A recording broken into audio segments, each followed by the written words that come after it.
Next up on Week in Review. Power tools go down underwater. Tim Johnson stops to flex. And Christiana introduces us to a whole new project and a whole new game. This is the season finale of your Power Tool Week in Review.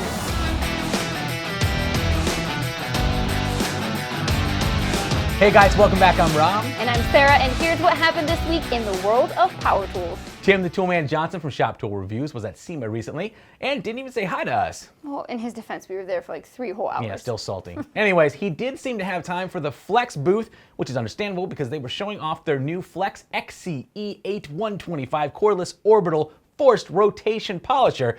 Remember guys, it's not the length of the name, but the size of the tool. All right. Well, it's true.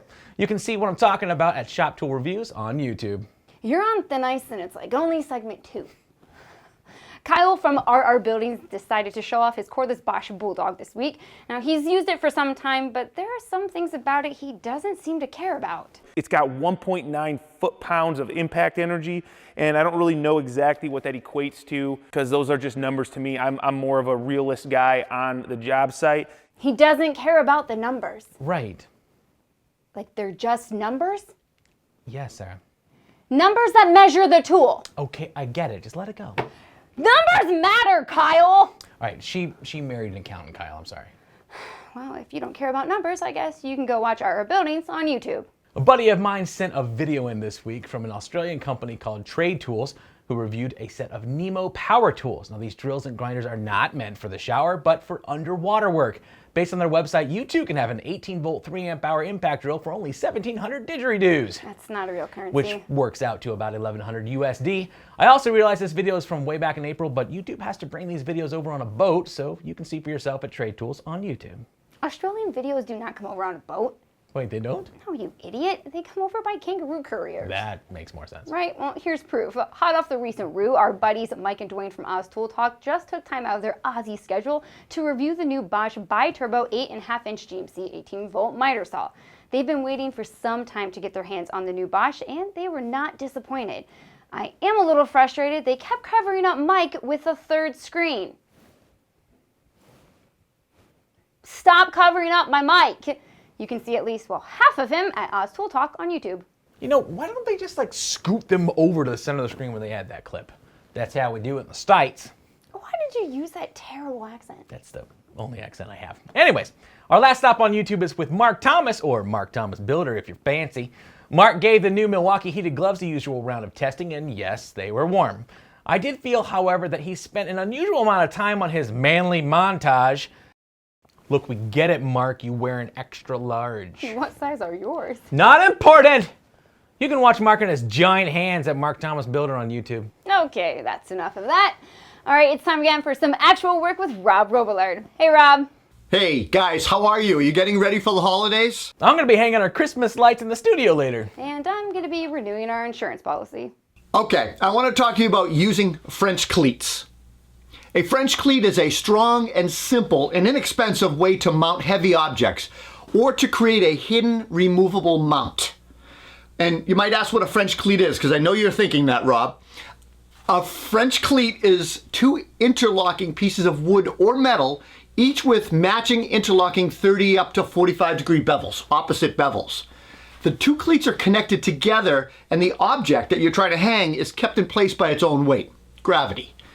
Once connected, they provide an easy and fast future removal or dismounting process or mounting process. One French cleat is basically mounted to the wall and the other cleat is mounted to the object you're trying to hang. As a carpenter, French cleats allow me to hang heavy objects and spread their weight across multiple wall studs, which is smart. And some of the things that I use a French cleat for are hanging heavy artwork, maybe some shop cabinets I might want to move around and maneuver, securing heavy mirrors, radiator covers, or tools or other objects that maybe you want to take down or put back.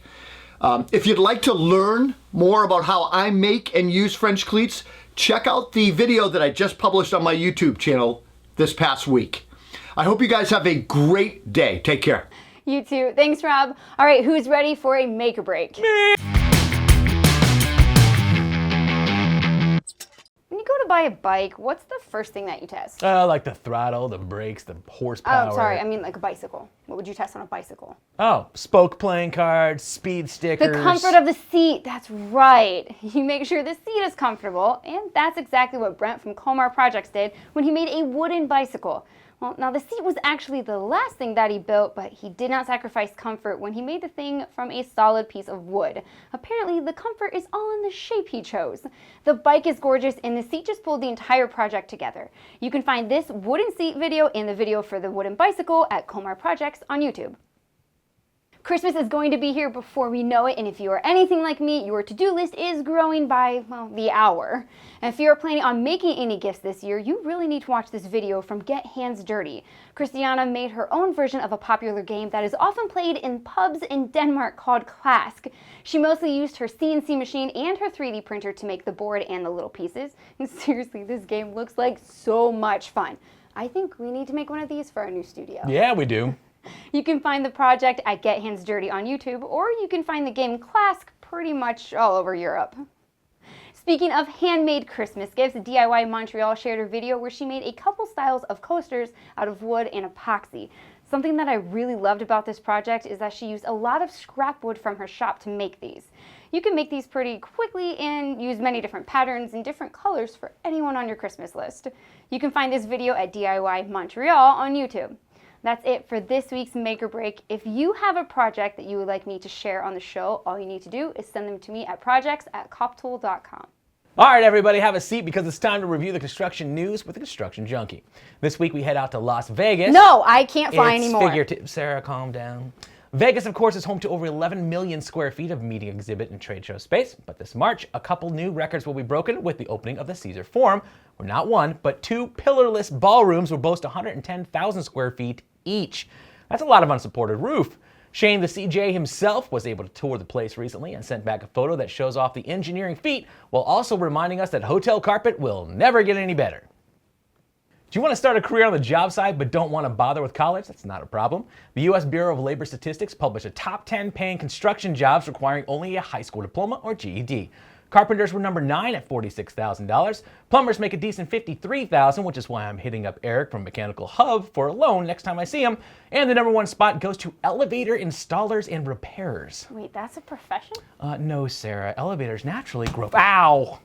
No matter the construction job you choose, they all include the genuine satisfaction of seeing something you built when it's done.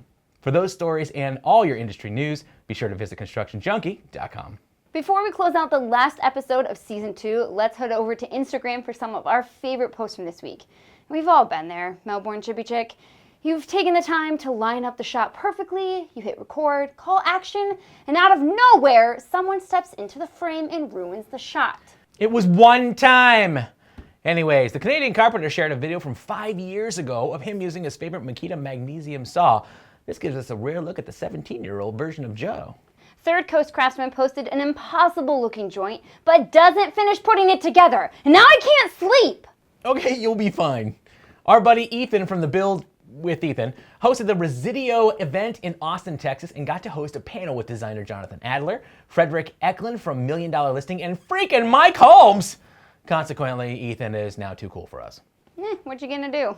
For the last one of our favorite tradesmen and dad, Murray from Kruger Construction, posted the sweetest photo and note about his son. We've watched you be an amazing dad to Silas for quite some time on Instagram. Murray, thank you for inspiring us. That's going to do it this week for us, guys. We got a big contest going on. First of all, our own showcase for the Metabo 9-inch concrete saw. Who's our winner? The Fortress Construction, my Fortress Construction. So That's congratulations. Congratulations, bud. We also have...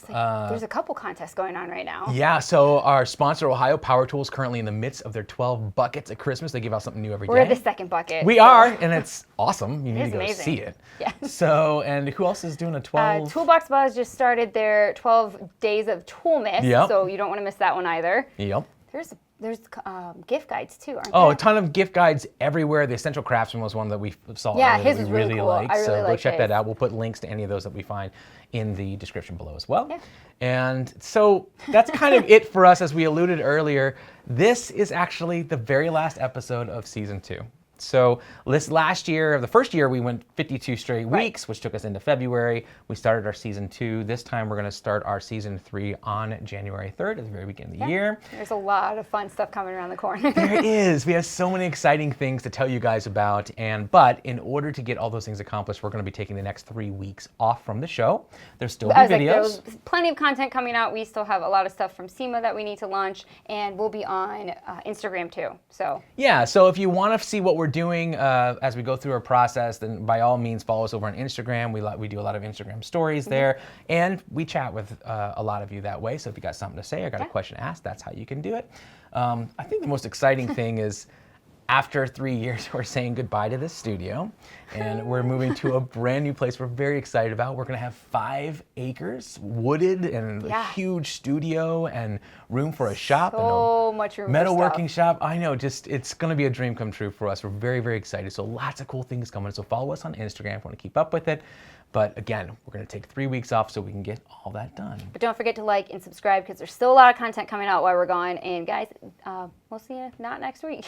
No. So again, be sure to check in on January 3rd for the start of our season 3. And once again, special thanks to our sponsor, Ohio Power Tool, for making this entire year possible. Yeah. Special thanks to our families for putting up with the time. And special thanks to all of you for watching us every single week. We appreciate it, and we'll see you next year.